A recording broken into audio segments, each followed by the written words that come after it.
আমরা একসময় অভাবী ছিলাম। আমাদের সনের ঘর ছিল, টিনের ঘর ছিল। গ্রাম দেশে বিল্ডিং এটা তো কল্পনার বাইরে। ইট দিয়ে বিলে আবার ঘর তুলন যায়, এটা একসময় মানুষে চিন্তাও করছে না। তো এখন তো আল্লাহর খাস মেহেরবানি, এমন কোনো বাড়ি নাই যেই বাড়িতে বিল্ডিং নেই। সনের ঘর যখন ছিল তখন অন্তরে আল্লাহর ভয় ছিল। আব্বা আম্মার সাথে সন্তানদের সম্পর্ক গভীর ছিল। কিন্তু এখন বিল্ডিং হয়েছে, যার যার রুমও তেতে ঢুকিয়া দরজা বন্ধ করে লায়। আব্বায় আছে না মারা গেছে এটা বুঝনের কোনো উপায় নাই। অনেক সময় অসুস্থ মানুষ বিষের যন্ত্রণায় কাতরায় ব্যথায়, কিন্তু ছেলে মেয়ে দরজা বন্ধ করে যে ঘুমাইতে আছে, এই ছেলেরা মেয়েরা টেরও পাইছে না। সহালে উঠছে পরে দেখা যাবে লুলমুল সুইটটা রয়েছে, আতফা বে হয়ে রয়েছে। আব্বা আমার ডাক দিলেন নাকি রে? ডাককে আমি কম দিছি, তোরা হুনস, তোরা তো বিল্ডিংয়ের ভিতরে ঢুকিয়া দরজা বন্ধ করে আলা শুনোস না তো। কিন্তু এক সময় দেখা গেছে আব্বা অসুস্থ শুনলে নামতলা আব্বাই অসুস্থ, কাবিলাতে এবিডিয়ে দুই হাত লইয়া কাপড়ের একটা ফটলা বগলের তলে লইয়া এবিডি দৌড়াইতে আছে, জিয়ে দৌড়াইতে আছে। যারে পায় তার এই যে আবার বিলে শরীর ভালো না, কহ শুনছিলাম তো, কানতে আছে, সুইটটা দুইটা লইয়া ফিসে দৌড়তে আছে। বগলের নিচে একটা শাড়ি দিয়া ফেসাইয়া লইয়া টাইয়া কোনো মতে আইয়া বাইত উঠছে। সব জিফুতে বাফের শাড়িগুল দিয়া বইছে। বাফে মার্শাল্লাহ অর্ধেক বালা। সুবহানাল্লাহ কইতেন না? সুবহানাল্লাহ। এটা ছিল মায়া, রক্তের টান, ভালোবাসা। এই হৃদয়তা মানুষকে সুস্থ করে দেয়া। কিন্তু আজকে সব কিছু ডেস্ট্রয় হয়ে গেছে, সব কিছু আজকে ধ্বংস হয়ে গেছে। আমরা সব কিছু বিদায় করে দিয়েছি। এটা ওই কোনটা সরব, কোনটা ভদ্রতা, সভ্যতা, এগুলো আমাদের দেশে একটু ঘাটতি আছে। আমাদের দেশে, ইন্ডিয়া তো আরও ঘাটতি। ইন্ডিয়াতে দেখছি অহনো আমরা তো মাশাল্লাহ এখন জায়গায় জায়গায় বাড়িয়ে টয়লেট হইছে।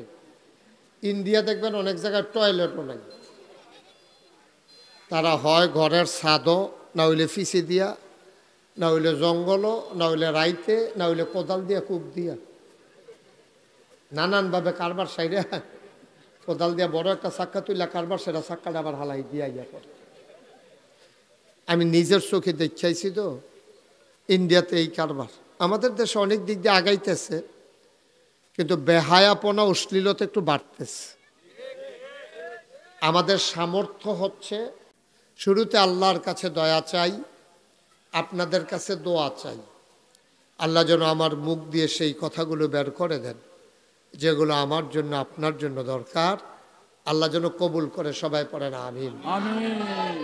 বন্ধুগণ, গভীর মনোযোগের সাথে কথা শুনতে হবে। আমার প্রথম কথার সাথে একেবারে আমি যখন শেষ করে মোনাজাত করে যাব, সেই কথার আপনি একটা মিল পাবেন। এখান থেকে একটু, এখান থেকে একটু, এরকমভাবে আমি কখনোই কথা বলি না। আমি চেষ্টা করি যেন আমার পুরাটা কথা আপনি বুঝতে পারেন।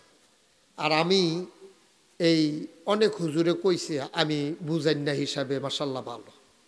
অনেক হুজুরে আমারে কইছে, কয় যে হুজুর আপনি যেমনি বুঝাইয়া ওয়াজ করেন, আমরা অনেক কঠিন ওয়াজ করি, কিন্তু মানুষ এত বুঝে না, চাইয়া তাহে বড়বড়াইয়া।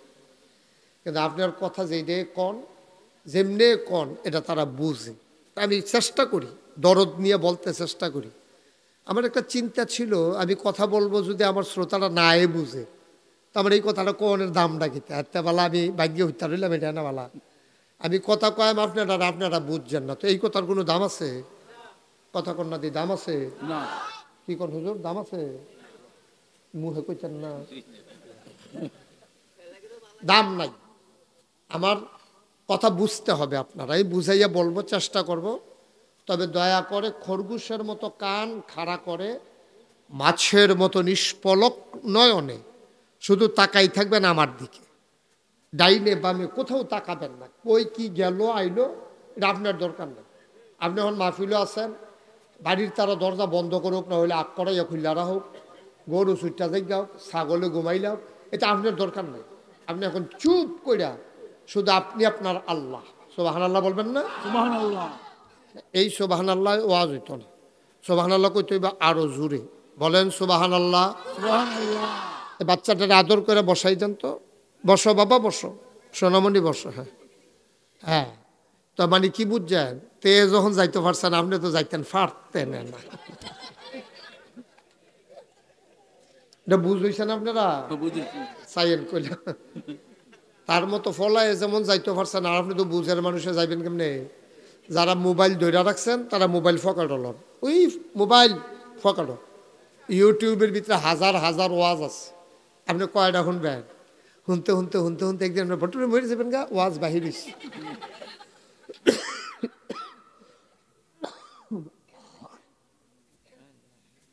আমিন কর।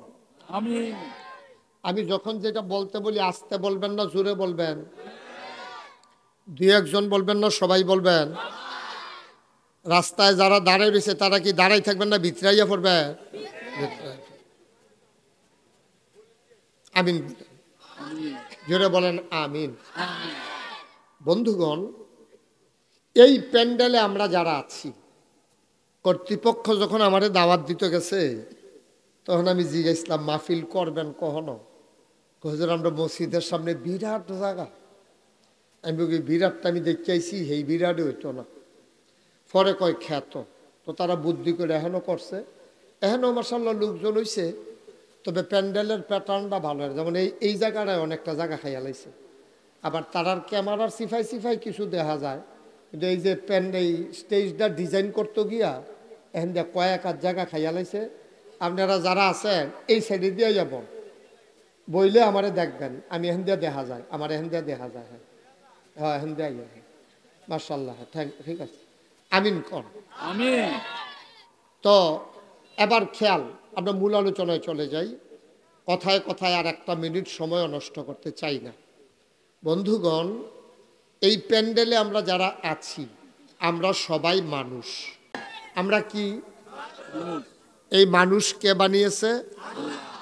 গরু, ছাগল, শিয়াল, কুকুর, মশা, মাছি সব বানাইছে আল্লাহ, মানুষও বানাইছে আল্লাহ।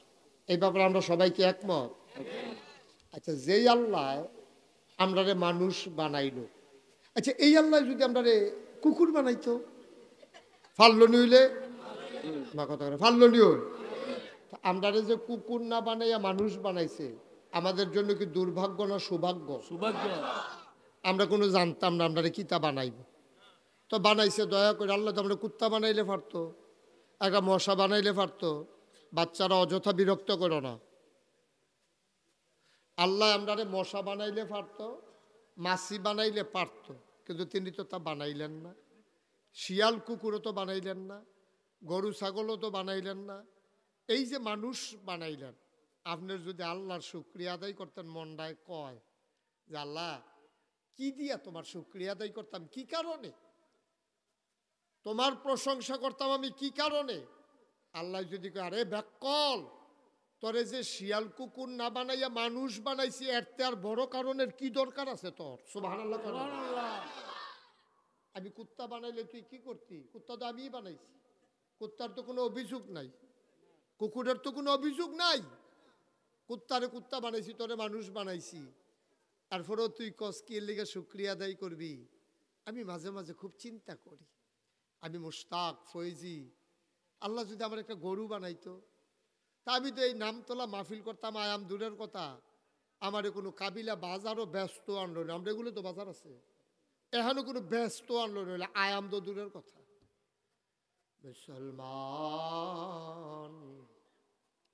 মন দিয়ে শুনো রে ভাই, আল্লাহ রাব্বুল আলামিন আমাকে যদি গরু বানাইতো, নাগাইশের কোনো একটা গোয়াল ঘরে আমারে বেঁধে রাখতো, খড়কোটা বাতের মার আমাকে খাইতে দিত, কোরবানি ঈদের সময় এর আগে দিয়ে আমারে হয়তো কোনো এই ইনজেকশন পুশ করতো, নাইলে রাব ভুসি বেশি করে খাওয়াইতো, মোটা তাজাকরণ প্রক্রিয়া আমার উপরে ব্যবহার করত, আমি মোটা হয়ে যেতাম, গৃহস্থ খুশি হয়ে যেত, মালিক খুশি হয়ে যেত, আমারে বেশি দামে বিক্রি করা যাবে এ আশায়। মুসলমান, আল্লাহ যে আমারে গরু বানাইল না, ছাগল বানাইল না, মানুষ বানাইল। শুকরিয়া আদায় করে শেষ করা যাবে না। সবাই পড়ো আলহামদুলিল্লাহ।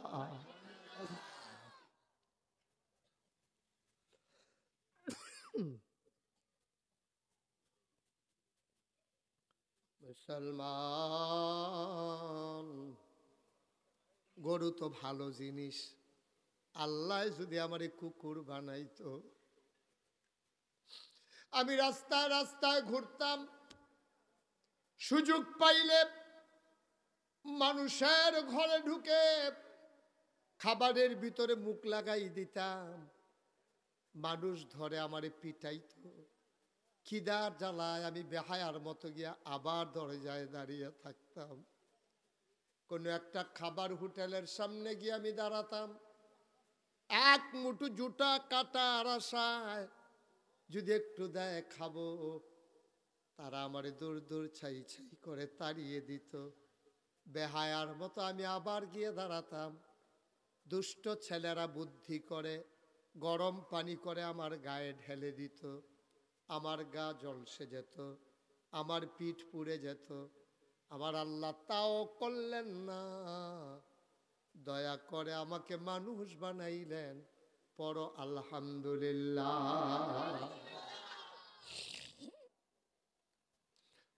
মুসলমান, এই মানুষ বানানোর উপরে আল্লাহ রাব্বুল আলামিন তোমাকে আমাকে অর্ধাঙ্গ বিকলাঙ্গ, চোখের জায়গায় চোখ রেখে দৃষ্টিশক্তি কেড়ে নিলে পারতেন, কানের জায়গায় কান রেখে শ্রবণ শক্তি কেড়ে নিলে পারতেন। তিনি আমারে মুখের জায়গায় মুখ রেখে কথা বলার ক্ষমতা কেড়ে নিলে পারতেন। তিনি আমারে কান দিলেন, শুনতে দিলেন, চোখ দিলেন, দেখতে দিলেন, মুখ দিলেন, কথা বলতে দিলেন, হাত দিলেন ধরতে, পা দিলেন হাঁটতে। অর্ধাঙ্গ বিকলাঙ্গ, আতুইরা, ল্যাংড়া, কানা, কুইরা এমন মানুষ বাংলাদেশে আছে নাকি না? কি করতেন আপনি? আপনি করতেনটা কি? চোখ আছে, আপনি দেখেন না, অন্ধ। এরকম বাচ্চা কাচ্চা দুনিয়াতে আসে না?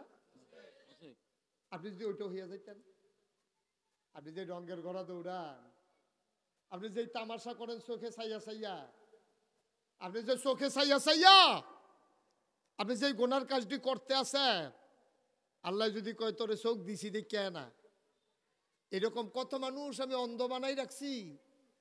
তুই যে এই অন্ধের ভিতরে ফরসতটা সারে না তোর, সারে না তোর।